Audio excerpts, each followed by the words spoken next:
I would like to welcome everyone to Columbus City Council Chambers for the Administration Committee's public hearing on the Mayor's proposed 2016 budget. I am Councilmember Eileen Paley, Chair of the committee. Tonight we will more closely examine the Mayor's 2016 budget proposals for the Human Resources Department, the Community Relations Commission, and the Civil Service Commission.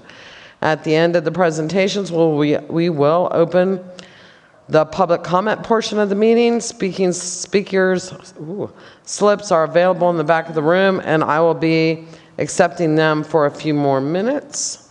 Speakers can bring their slips to my aide, Nancy Pryor-Sully, or Marquise Lovejoy, who are sitting behind me, or place them in the box near the doorway. First, we will be hearing from Director Nikki Brandon. Thank you for joining us this evening, Director Brandon. Good evening, Chairwoman Paley. Thank you for the opportunity to present our budget this evening. I will be presenting for the Department of Human Resources. The Department of Human Resources provides leadership that promotes and supports organizational excellence through strategic human resource consultation and programming. Our budget for 2016 is $7,001,083, and that is a combination of our general fund budget and our employee benefits fund. For general fund only, we look at a $2.6 million budget. The Department of Human Resources 2016 budget request reflects a continuation of the current operating budget. It is pretty much a continuation budget of the 2015 numbers. There were 3 target adjustments that were requested and approved. 2 were in personnel and related to part-time positions changing to full-time, and 1 reflected contractual increases of 4% in the Mount Carmel Police and Fire Physical Fitness contract. We did request 1 expansion in the 2016 budget, and that was for a full-time position, a human resource analyst in our citywide training and development section. We intend to offset the cost of that position, a portion of it anyway, by eliminating or reducing the number of per diems that we use. Currently, we hire 480 temps to train, and we have found that that has not been the most reliable source of employment for us. The 480s show up sometimes, and sometimes they don't. And when we have a class full of employees who have signed up and they're away from their job and they're there for training, it's really unfortunate when the trainer doesn't show up. And so in order for us to better control that, we requested to have a full-time staff member added, and we were granted that request. We have recently received approval to have classes that offer CLEs, and for this reason, we want to have more reliable trainers available in our citywide training and development section. So we are fortunate and really happy about that expansion. The 2016 general fund, again, it factors in 2 approved target adjustments. The second target adjustment, like I said, has to do with the Mount Carmel contract, and that's with the physical fitness that is done with our police and fire employees. And so that was a contractual agreement, and again, that increase was approved. We did not have any other expansions this year. Again, the only one was an additional position in training.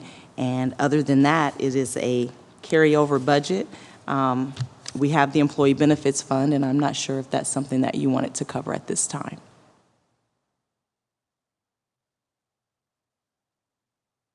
If that's included in the general budget, then yes. It is separate from the general fund, but the employee benefit funds, we do have some personnel that are compensated from the employee benefit fund, and obviously those are our employees that work in our employee benefits section and administer the medical contracts and things like that, but it is separate from the general fund. Okay, if you just want to give us a few seconds on that, that would be good. The employee benefits fund is a $4,329,177, and again, that will pay for 26 and a half full-time employees and 4 part-time employees. And the half, we have another half employee in general fund, so we kind of split fund their position. It does cover our employees that work in employee benefits risk management. We also cover, I believe, a portion of our labor relations section is also covered with this. This also includes our contract, and it helps us pay for the Occupational Health and Safety Clinic, which is currently housed at Columbus Public Health. The 2016 budget includes $204,000 for the contract with Baker and Hostetler, and they do all of the chief negotiating for all of our bargaining unit agreements.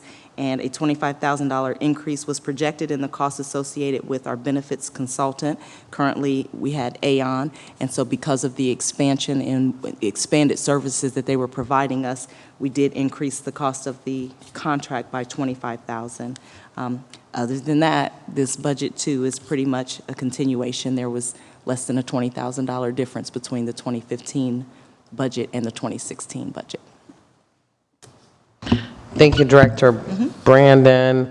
I have watched Human Resources this year, and the Human Resources Department has been diligent in cost savings for our taxpayers while still maintaining benefits for our employees, and I appreciate that. The city employees and taxpayers certainly benefit from training. We've seen that, and therefore that additional person is a good investment for the city. And I want to congratulate your negotiating team on a great job on contracts this year. So thank you, Director Brandon, for your presentation. Thank you. And next we will hear from Director DeLong. Welcome to Council Chambers, Director DeLong. Thank you, Chair Paley. As you know, the Civil Service Commission is a part of the checks and balances of city government and is responsible for maintaining a merit system of employment to ensure that city employment is accessible and filled with qualified, competent individuals. To that end, the Commission's budget request for 2016 is approximately $4,035,000. It reflects a 4% increase over our final 2015 appropriation. Expected major expenses for the 2016 are as follows. In our non-uniform testing staff, we house 6 full-time employees, and we're looking at about $667,000. In our uniform testing staff, we have 9 full-time and 4 part-time, and we're looking at $1,358,000. And in our medical and psychological testing for our anticipated fire and police classes, we're looking at about $180,000.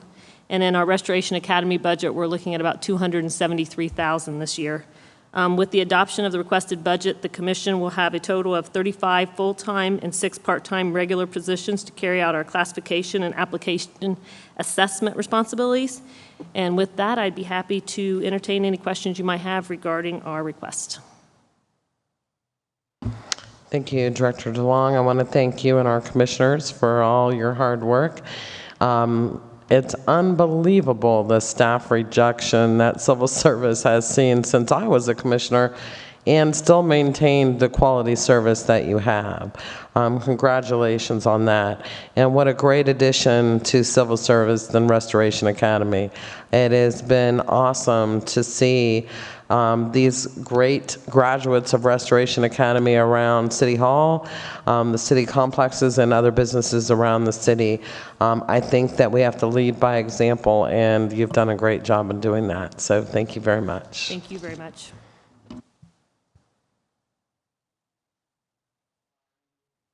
Finally tonight, we are joined by Deputy Director Toya Johnson.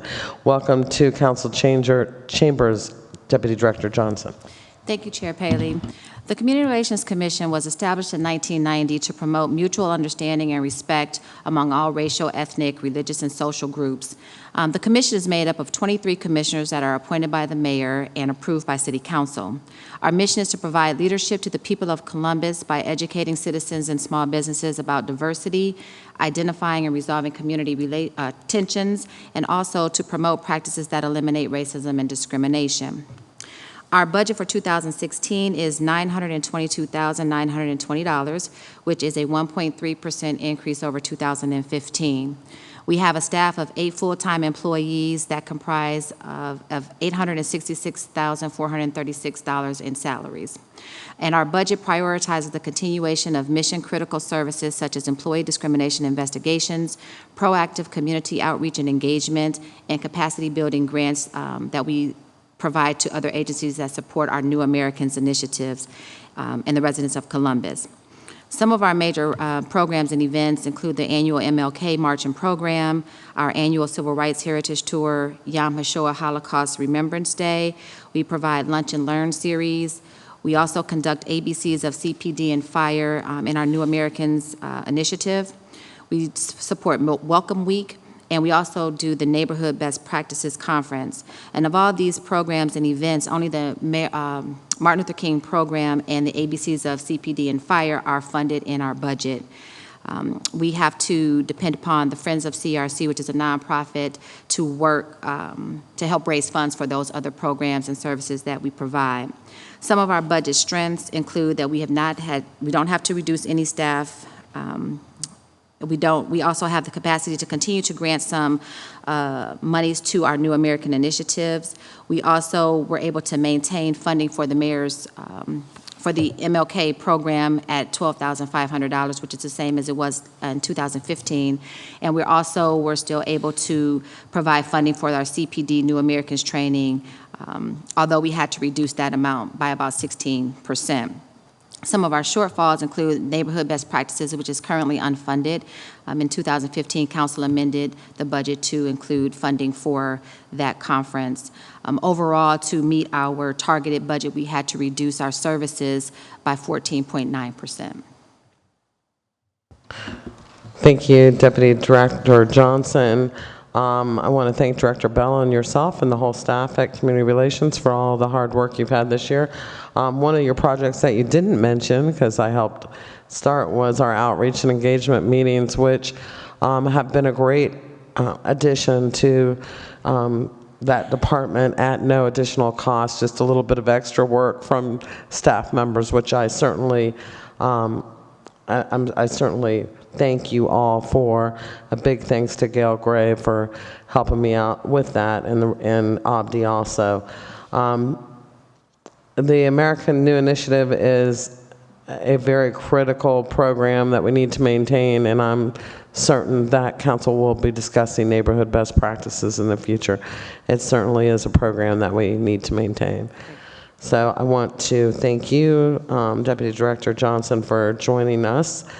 I want to thank Director DeLong and Director Nikki Brandon. I appreciate the hard work that you and respective staffs have done to work with the mayor's office. I would like to thank Director Rakowski and his staff that has joined us today, and City Council to put your 2016 budgets together. Please go back to your respective offices and thank your staff for the hard work that you do every day of the year to serve the residents of the city of Columbus. I'm very proud of this committee and the expansions at very little money to the taxpayers that we've been able to provide to the citizens of Columbus. I want to thank my assistant, Marquise Lovejoy, and Nancy Solly for all of their work on this hearing this evening. And thank you again to the presenters and your staffs for being here tonight. At this time, we are adjourned. Thank you.